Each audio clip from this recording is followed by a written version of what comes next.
अस्सलाम वालेकुम नाजरीन, आप देख रहे हैं मेरा यूट्यूब चैनल। मैं हूं एहसन शहजाद। नाजरीन, अवाम के लिए खुशखबरी है और मोटरसाइकिल हो गए ये भी सस्ते होने जा रहे हैं और बाहर के ममालिक के लोग यहाँ पे आके इन्वेस्ट करेंगे। इनके हवाले से भी बात करेंगे, मोटरसाइकिल के हवाले से भी। और गाड़ियां भी सस्ती हो रही हैं और जो लोग गाड़ियां नहीं खरीद सकते अब वो भी लोग गाड़ियां खरीदेंगे। इनके लिए भी खुशखबरी है और बाहर के ममालिक से लोग यहाँ पे आ रहे हैं पाकिस्तान में और इंडस्ट्री लगाएंगे।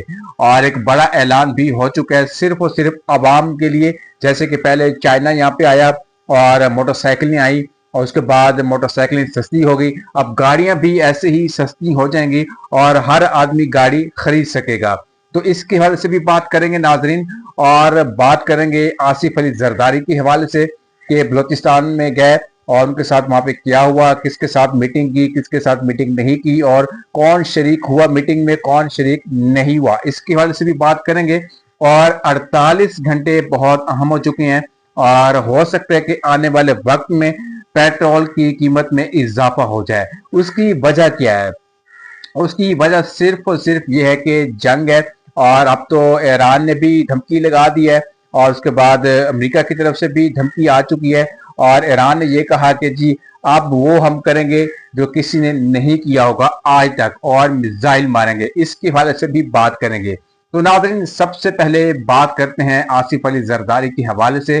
बलूचिस्तान का विजिट किया और काफी कारकुनान से वहां पे मुलाकात भी हुई और जो बलूचिस्तान के जो वजीर आला हैं वो आसिफ अली जरदारी से नहीं मिले। और वजह क्या थी कि क्यादत की वजह थी, क्यादत पूरी वहां पे थी नहीं और आसिफ अली जरदारी जी एमपीए और एमएनए को मिलके वापस आ गए। और वजह सिर्फ ये बनी है कि जी अब जरदारी साहब चाहते हैं कि जी बलूचिस्तान की जो हुकूमत है वो भी हमारे साथ हो जाए, जो लोग हैं वो भी हमारे साथ हो जाएं। अब हुकूमत इस टाइम में बड़े खतरे में डल चुकी है, नून लीग और पाकिस्तान पीपल्स पार्टी। और ये कहा जा रहा था कि जी बिलावल भुट्टो जरदारी जो हैं वो आने वाले वजीर आजम हो गए, मगर अब वो चीज नजर नहीं आ रही और जरदारी साहब के साथ कोई भी इस टाइम साथ नहीं खड़ा। और जैसे कि मैंने आप लोगों को बताया कि जरदारी साहब ने बलूचिस्तान का विजिट किया है, वहां पे वजीर आला उनको मिलने नहीं आया वहां पे। ये बहुत बड़ी बात है कि उनको मिलने वहां पे नहीं आया।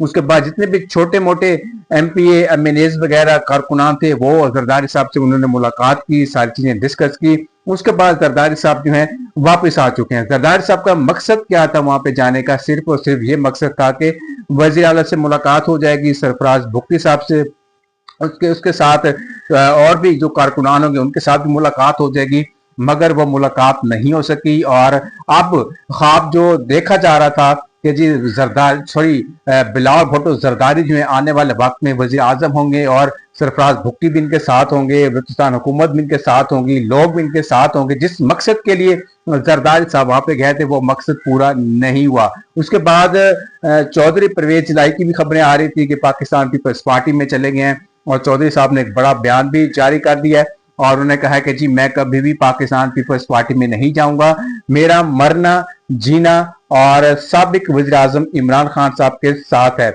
मैंने इतनी कुर्बानियां दी हैं, अब मैं किसी पार्टी में नहीं जाऊंगा। ये उनकी खबर थी। उन्होंने बताया कि ये जो खबरें झूठी चल रही थी चैनल्स के ऊपर, सोशल मीडिया के ऊपर, मैं कहीं पे नहीं गया और मैं पीटीआई के साथ हूँ, कभी पीटीआई का साथ नहीं छोड़ूंगा। तो नाज़रीन, ये सूरत हाल है आसिफ अली जरदारी साहब की। और बिलावल भुट्टो जरदारी साहब जो हैं वो शेरवानी नहीं पहन सकेंगे। वो इसी इंतजार में थे कि शायद मैं पाकिस्तान का वजीर आजम बन जाऊं, मगर अभी भी कोशिश जारी है। आने वाले वक्त में देखना ये है कि जरदारी साहब कामयाब होते हैं या फिर नून लीग कामयाब होती है, ये तो वक्त ही बताएगा। नाज़रीन, अब बात करते हैं पेट्रोल के हवाले से।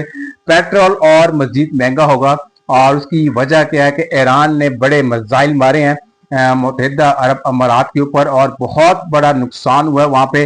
जहां पे पेट्रोल डीजल इकट्ठा किया जाता है, रिफाइनरी वहां पे जो है कंपनीज वहां पे हैं, वहां पे जाके अटैक लगे हैं और बहुत ज्यादा नुकसान हुआ है और बहुत से लोग जो हैं वहां पे जख्मी हो चुके हैं, काफी लोगों की वहां पे डेथें भी हुई हैं और बहुत ज्यादा नुकसान हो चुका है। और जहाँ पे पेट्रोल का निजाम था, डीजल का निजाम था, वहां पे आग लग गई है और काफी टाइम से वहां पे आग लगी हुई है। और 48 घंटे जो आगे आने वाले हैं ये बहुत अहम 48 घंटे हैं और इस 48 घंटों में पता नहीं क्या हो जाएगा। जाहिर सी बात है जब एक मुल्क में जंग लगती है तो दूसरा जो मुल्क होता है वो भी डिस्टर्ब होता है, मुतासिर होता है। जैसे कि अब अमेरिका और ईरान की जंग लगी हुई है, पाकिस्तान डिस्टर्ब हुआ है।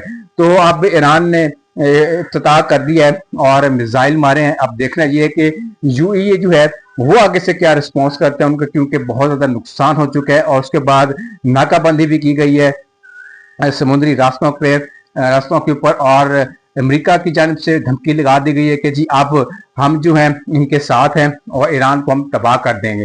तो ईरान का आगे से जवाब आया, जो ईरान के जो सुप्रीम लीडर है उन्होंने कहा कि जी ये तो हमारा एक ट्रायल था, हमने ट्राई किया कि जवाब क्या आता है, मगर अब जो हम करेंगे वो पूरी दुनिया देखेगी, ईरान के साथ, सॉरी अमेरिका के साथ और इसराइल के साथ।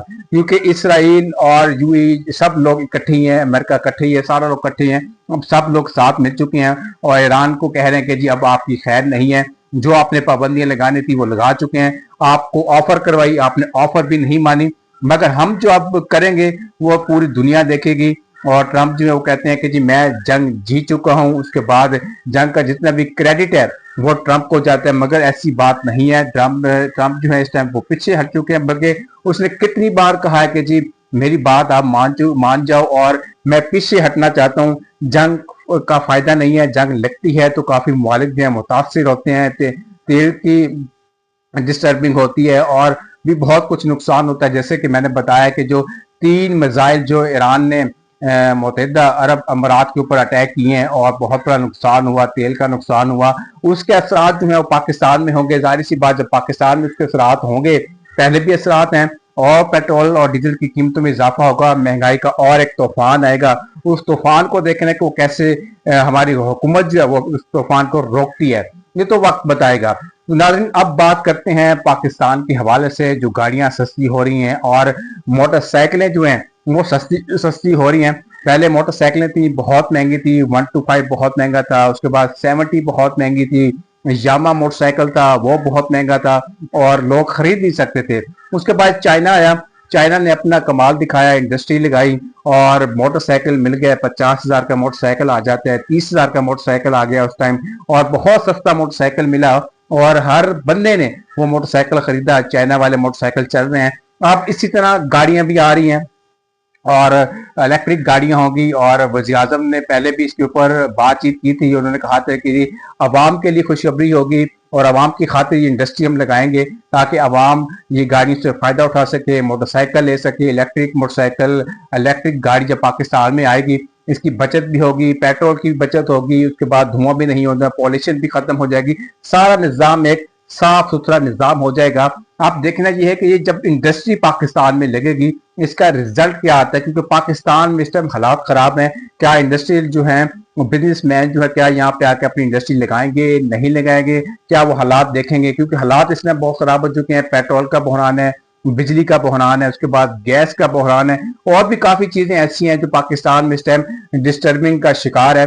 अब ये डिस्टर्बिंग का शिकार पाकिस्तान इस टाइम है, इस डिस्टर्बिंग के कैसे निकलना है ये वज़ीर आज़म साहब ने बताना है, वज़ीर आला साहब ने बताना है, जो बड़ी क़यादत है उन्होंने बताना है, आसिम मुनीर साहब ने बताना है ये कि इसके डिस्टर्बिंग से कैसे निकलना है। उसके बाद आज एक और एक वाक़या पेश आया, मुझे याद आया अभी, और जो पंजाब असम्बली में इजलास था, उसके बाद मरीम औरंगजेब उन्होंने बड़ी वाहवाह की। उन्होंने कहा जी मरीम नवाज ने साफ सुथरा पंजाब टीम बनाई और पूरा पंजाब साफ हो चुका है। मैं कहता हूँ मरीम औरंगजेब को कि यहाँ पे आए, मैं आपको दिखाता हूँ कि गंद कहाँ पे पड़ा हुआ है। लाहौर जो आप कह रही है कि पूरा लाहौर साफ हो चुका है, मगर पूरा लाहौर साफ नहीं हुआ, मुझे दिखाएं कि पूरा लाहौर कहाँ पे साफ हुआ है। उसके बाद उन्होंने कहा कि जी फिलानी पैरा फोर्स बनाई, पैरा फोर्स उन्होंने वो बनाई जो गरीबों का रोजगार छीन रही है, उनके साथ बदतमीजी करते हैं और लोगों को वहां पे खड़ा नहीं होने देते और बार बार आ जाते हैं तंग करने के लिए। ये उन्होंने पैरा फोर्स बनाई है और भी काफी तारीफें की हैं उन्होंने। उसके बाद पीछे जो उनके MP MLAs बैठे हुए थे वो वाह कर रहे थे, वज़ीर पंजाब ने ये कर दिया, वज़ीर पंजाब ने वो कर दिया, ऐसी पंजाब की वज़ीर आला पहली हैं जिन्होंने बहुत बड़ा काम किया, ये कर दिया है, वो कर दिया है। ठीक है, तारीफें उनकी हैं, मगर दूसरी तरफ देखते हैं तो बेड़ा गर्क भी हो रहा है पाकिस्तान का और बजट आगे आ रहा है और खजाने में पैसा नहीं है। और खजाने से पैसे कैसे इकट्ठा करना है, खजाने का पैसा, बजट का पैसा कैसे इकट्ठा करना है, अवाम की जेबों से इकट्ठा करना है।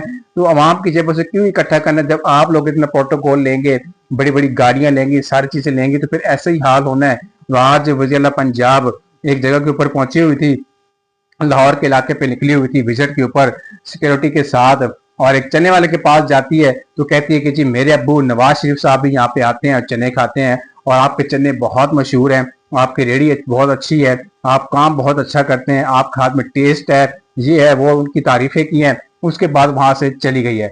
उस रेडी वाले को आज तक किसी ने नहीं छेड़ा, क्योंकि वो वहां पे नवाज शरीफ साहब चने खाते हैं, नवाज शरीफ साहब खुद आते हैं वहां पे चने खाने के लिए, इसलिए उस रेडी वाले को यहाँ पर नहीं हटाया गया जहाँ पे वो खड़े हुए हैं, क्योंकि रश वाली जगह है, वहां पे मेन के ऊपर खड़ा हुआ है। अगर कोई और रेडी वाला यहाँ पे आ जाए तो उसको हटा दिया जाएगा, क्योंकि उसके पास नवाज शरीफ नहीं आते, क्योंकि इस रेडी वाले के पास नवाज शरीफ साहब आते हैं और चिकट छोले खाए उन्होंने, बहुत कुछ किया।